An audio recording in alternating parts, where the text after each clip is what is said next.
Ja sam Teja i čitat ću Tri medvjeda i gitara. U Bukovoj šumi živio je stari medvjed Bruno sa svoja 3 sina. Dok je bio mlađi, Bruno je bio vrlo okretan i snalažljiv medvjed. Čak je i u cirkusu neko vrijeme nastupao, ali sad se sve više mora oslonjati na sinove.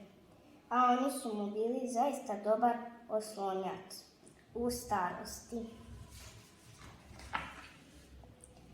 Najstariji Brunin sin Bukalo bio je odličan ribolovac.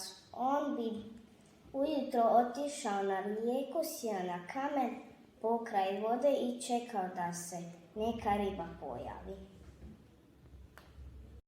Ja sam Noa, pročitat ću Antun Tun. U 10. selu živi Antun Tun. U njega je malko neobičan On posao svaki na svoj način radi, jaja za leženje on u vrtu sadi.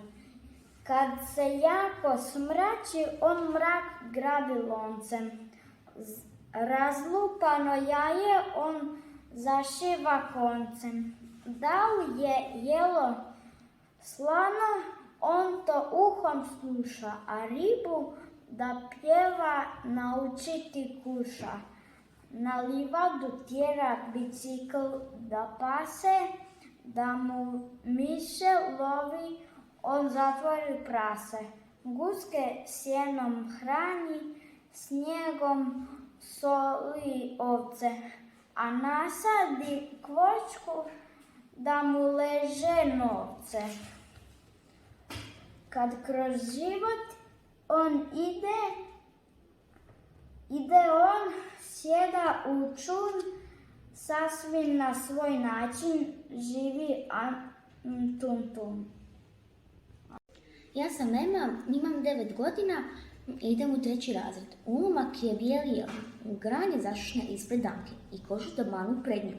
Djevojčice, zašto si izašla iz ležaja? Zašto si pustila da te kos vidi? Jer u ovoj šumi životinje pjevaju i govore kao ljudi, odgovorio Janka. Mi ne govorimo kao ljudi, nego tko jednom prespava noć u jelenjem ležaju, te razumije govor i pjevanje svih šumskih životinja. Ti si ludo učinila što se javila kosu. Spasi me, bježimo natrag u Vranju. Gotovo zavuče Guščarica. Sad je kasno. Velike su i malene životinje već opkolile naš ležaj, odgovori Košuta. Izbilje sve okolo jelenjih ležaja čulo se režanje vukova, brundanje medvjedova i mjakanje divljih mačaka. Guščarica pomisli da je propala i suza joj udariše niz obraze. Ude čas uđe u ležaj krasna životinja, noge mu vitke i visoke. Vrat dug, uspravan i pokriven malenom grigom. Na glavi mu veliko tvrdo rogovje. To je bio jelen. Ja sam Marko Lajko, učenik 5. razreda. Pročitat ću pjesmu Val Gustava Krkleca. Sa bijelom pjevom na vratu, koja vijori u buri, sliča mladome atu. Kada se propne pojuj, dolazi iz pučine, gordi istavi val, noseći pozdrav daljine za obalu i za žal. Evo ga, tu je, jureći izdaleka, već mu se to počuje, već ga obala čeka. I kako ponosno stigne, do cilja kolenu krene, presrevši napor i strah, još jednom se propne digne i razbije o stijene u sitni vodeni prah. Ja sam Ema Hajrić, učenica sam 5. razreda osnovne škole Čakovci. Danas ću vam pročitati pjesmu od Zvonimira Baloga Da sam glup. Da sam glup nitko ne primjećuje, jer svi oko mene u klupi zaljubljeni su ko slonovi, ko magarci su glupi. Naši mozgovi su od stiropora, prijevom su ispunjeni, staninom za ometanja primanja obloženi, od kako smo ljubavnoj epidemiji izloženi. Sitna pamet porezi na ljubav je na pamet. U glavama nam mozgiću, namjesto mozgurine, samo nam ludo rastu oči, ušesa i nožurine. Ja sam Ljubica Mihajlović, učenica sam osnovne škole Čakovci i pročitat ću vam jednu pjesmu koju je napisao Zvonimir Balog. Samoća. Pijetao ima svoje jato kao što ga ima i vrabac. Jato ima gusak i puran, žabice ima žabac. Jato komaraca ima komarac. Stado koza ima jarac. Mravac ima mravinjak, mravića čitavu brdu. Nerast ima koliko hoće prasica. Samo ja sam sam, samo meni je grdo. Bolje je biti svinja, neuređena od glave do pete, nego li usamljeno dijete. Ja sam Nika Vulić i pročitat ću vam ulomak iz romana Zabranjena vrata. Ja ću morati čekati još mjesec dana. Još mjesec dana pa ću moći slijedom sjediti u polumraku kina, a uz mene će možda biti Sanja. Sve češće mislio sam na nju, a začudo nisam osjećao da to možda nije fer prema Ireni. Prema Ireni koju volim i koja mi je redovito dolazila u posjet. Ali ona je dolazila u posjet i odlazila kad bi završilo. Teško sam to i sebi mogao objasniti. Nisam je ništa manje volio zbog toga. Ali ona nije bila tu, ona je bila vanjska. Dolazila je iz svijeta kojemu sam ja nekada pripadao i kojem ću se vratiti i vraćala se odmah u njega. Nije bila tu, nije osjećala strah od bronhoskopije, nije bila na strogom, nije se udebljala i mislim da neke stvari nije mogla shvatiti i osjetiti toliko dobro kao Sanja. Kada bih sada morao odabrati u čijem bih društvu ovoga trenutka htio biti, izabrao bih Sanju, iako sam Irenu volio, čudno je to. Ja sam Nikolina Bučko, danas ću vam pročitati ulomak iz romana Charlie tvornica čokolade. Sretan rođendan, uskliknuli su djedovi i bake kada je Charlie ušao u njihovu sobu sutradan ujutro. Charlie se nemirno smješkao i sjeo na rub postelje. U rukama je vrlo pažljivo držao dar koji je dobio, jedini dar, Vonkina pjenušavo slaskana nestvarna slastica.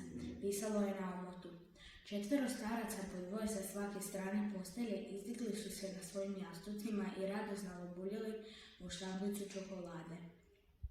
Ušli su gospodin i gospođa Buket i stali podno postelje, promatrajući Charlija. U sobi je zavladala tišina. Svi su čekali da Charlie počne otvarati svoj dar. Charlie je gledao u svoju štanglicu čokolade. Prstima je polako prelazio gore dolje po njoj. Stežući je s ljubavlju, a blistav je papir lagano i rezko pucketao u tišini sobe. Zatim je gospođa Buket blago rekla: ne smiješ biti previše razočaran, dragi, ako ispod omota ne nađeš ono što tražiš. Zaista ne možeš očekivati da ćeš imati takvu sreću. Ona je potpuno u pravu, rekao je gospodin Buket. Charlie nije rekao ništa. Ja sam Klara Garbanović, učenica sam 7. razreda osnovne škole Čakovci. Pročitat ću vam ulomak jedne od najljepših pjesama hrvatske književnosti, Jurni jedna nasvit vila, koju je napisao Hannibal Lucić. Jurni jedna nasvit vila. Jurni jedna nasvit vila, lipotom se već ne slavi, jer je hvale sve skupila vila, ka mi srce travi. Niče biti nije bila, njoj takmena, ka se pravi, lipotom se već ne slavi, jurni jedna nasvit vila. Varhu nje je vedra čela, vridna ti se kruna vidi, od kosice koju je splela, kojom zlatu ne zavidi. Svakom mu je radost vela, kad je dobro razuvidi, vridna ti se kruna vidi, varhu nje je vedra čela. Obarve su tanke i čarne, nad čarnima nad očima, čarne oči kada svarne, šlovik tugu premda ima, tuga mu se sva odvarne, za veselje koje prima. Nad čarnima nad očima, obarve su tanke i čarne. Dobar dan, ja sam Petar Surčević i danas ću vam pročitati odlomak iz Pirata s Kariba, nepoznati autor, zato što je to novelizirani film, pa krenimo. Jednom davno, svijetom je kružila legenda o sablasnom brodu, koji se ponekad pojavljuje na moru u gustoj magli. Kostur broda bio je taman, od krvi nevinih duša koje su imale tu nesreću da se nađu na putu crnom brodu. Jedra su mu bila velika i crna, kao da su izrezana od tame i sašivena od grijeha. Pričao se da mu je posada bila sastavljena od samih pirata, osuđenih na vječno lutanje morima, gonjenih zlokobnim vjetrom smrti i zla. Naravno, ovakva priča ne može biti ništa nego li stara mornarska priča o duhovima. A ti ne vjeruješ u duhove, zar ne? Ja sam Adrian Beruš, učenik sam 7. razreda osnovne škole Čakovci. Pročitat ću vam ulomak iz pripovjetke Šuti i plivaj, Eframa Kišona. Neću u vodu, viče moj sin, Hoću mami. Držim ga metar iznad vode, a on misli da će se utopiti. Ali ja se ne obazirem na njegovo vikanje. 1, 2, 3, zapovjedam mu. Plivaj! Premda je još plakao, stade pokretati rukama, što je za početak u redu. Ali budući da ga ja naučim letjeti već plivati, trebalo bi da ga zaronim u vodu. Polako spuštam svog orlića prema površini, on se otima svom snagom, psuje, pokušava mi se istrgnuti, ali ja sam ipak jači. Plivaj, zagrmio sam. 1, 2, 3, ugrizao me. Ugrizao ruku koja ga hrani. Ugrizao rođenog oca koji se s toliko ljubavi brine o njemu. Na svu sreću, ja sam ipak jači. Obuhvatim u bokove željeznim stiskom svojih bedara, uhvatim ga za ruke i naprijed i natrag, i 1, i 2, i 3. Plivat će on meni već. Ne deri se i plivaj. Jednog će mi dane još zahvaljivati. Shvatit će da bez moga silnoga truda, bez mog anđelskog strpljenja, nikada ne bi proplivao. Jednoga će dana biti pun ljubavi prema svom ocu. Zasad od svega toga nema ni traga. Naprotiv, rita se na sve strane, udara me nogama i u leđa i urla na sav glas. Lice mu se nabralo od plača, u samo nekoliko minuta ostario je za cijel dan. Zaronio sam ga u bazen, popio malo vode. Pa što onda? Što se mene tiče, može popiti i pola bazena. Tako je i moj djed učio mog oca plivati. Plivaj, derište jedno. Već dugo nisam bio tako izvan sebe od bijesa. Boji se. Čega se tu do vraga ima bojati?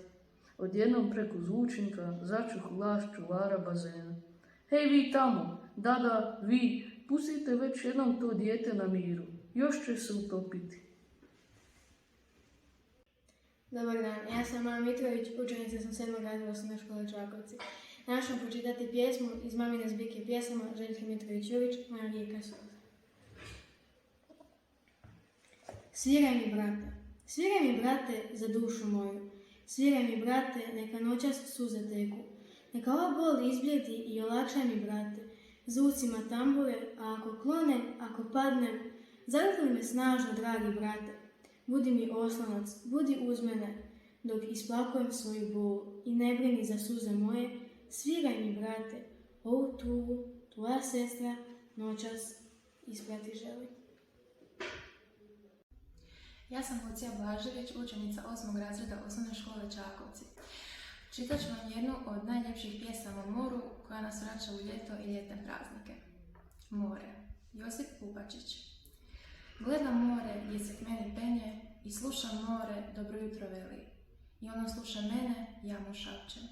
O dobro jutro more, kažem tiho, pa opet tiše, ponovim mu pozdrav.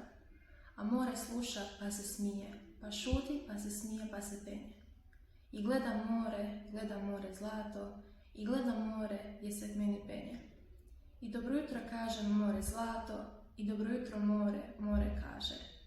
I zagrli me more oko vrata, i more, i ja s morem zlatom, sjedimo skupa na žalovrh prijeka i smijemo se moru.